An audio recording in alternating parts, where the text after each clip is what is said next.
Good morning. It's January 9th, 2017, early Monday morning. For those of you that are getting ready for work, today is going to be a great day, and thank God for a job. All right, now, with that being said, last week we focused on I can do all things, Philippians 4 and 13. Now, first of all, let me hip you to one thing. This is not a religious cast. This is not a religious thing. Why? Because religion means, number one, that it's a tradition or it's a ritual.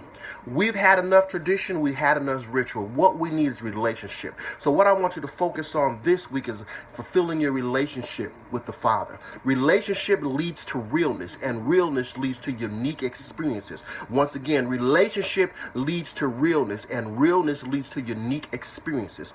That's what I want you to have this year, a unique experience designed to transform you and transport you into your destiny. Now let's get into this. Last week, there were some things that were said in the Christian faith, Lord God, that really set off some things, really set off some clapback, some internet posting, and really just sent out ripples among us as human people. Number one, I want to say that, you should, point out the sin without demeaning the sinner. Point out the sin without demeaning the sinner. All that's saying is this: God won't bless your mess, but he will help you clean yourself up. God will not bless your mess, but he will help you clean yourself up. Now let's move on. First of all, I want to let you know that I can do all things. You can do all things. Why? Because we don't do all things in our own strength. Last week when the commotion and the message was put out, everybody that had a comment to say believed one motivating factor, that they could do all things. Why? Because they had a belief in whatever they were believing in, that they could do all things. So they said whatever they wanted to say, and they stood firm on their belief. In this year, in 2017, I want you to stand firm on what you believe in. If you're seeking God for something, or seeking to do a goal or accomplish something, and you believe that you can do something, stand slap-footed, slew-footed, and be steadfast about that accomplishing and accomplish that goal. Move out and move forward, understanding that you can do all things. Once again, Roger can do all things. You can do all things. You can do all things. Insert your name. Keep looking in the mirror and say, I'm not going to be my greatest obstacle, but I'm going to move myself out the way. Why? Because now we have to deal with that second part of that verse. I can do all things. Why? Because Jesus Christ that strengthens me.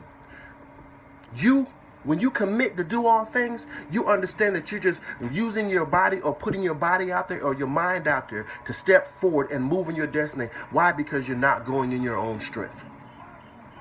You're going in Jesus' strength. It's like if I give you a check for $100 and you take that check to the bank. You're going to the bank to cash that check because you believe you can cash it. Why? Because I already signed it and the funds are in the bank. All you need to do is just go show up to get the funds. Now, if you show up and there's non-sufficient funds, it's not your fault.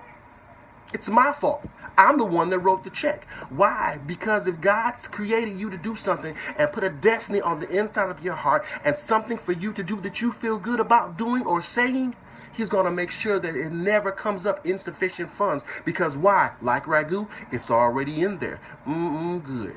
It's already in there, ready for you to move forward with life. Now, this week, I was watching TDJ yesterday, and he had some young people on. Great show. No excuses. I can do all things means you have no excuses. Joshua, the first chapter, I think around verse number 6 or 7, it says that everywhere your foot shall trod, I shall give you. This week, I want you to focus on, yes, you can do all things in the strength of Jesus Christ, but you're going to have to do some work. I'll let that settle for a minute. A lot of times, we don't want to do the work. We don't want to do the work. We want to sit there and say, I can do all things. I can be healthy. I can be whole. I can be free. But we don't want to eat right. We don't want to find a job. We don't want to let go emotional baggage, but we want to continue to say, I can do all things. Once again, God will not bless your mess, but he will help you clean yourself up. So this week, what I want you to do is I want you to focus on that you can do all things through Jesus Christ that strengthens you. And just like Joshua, you have the promise, be courageous, but begin to move forward, because everywhere your foot shall trod, the land is already yours, but you have to move forward. So begin this week to map out ways. Get a piece of pencil and paper and write it down. Understand that you can move forward. Put life into your goal. Put life into your vision. Once again, this is a motivational nugget for this week. I can do all things through Jesus Christ that strengthens me. Moving forward. Put vision legs, life, flesh to your goal. Have a great week. I'll see you next week. Remember, God destined you for success, and you can do all things.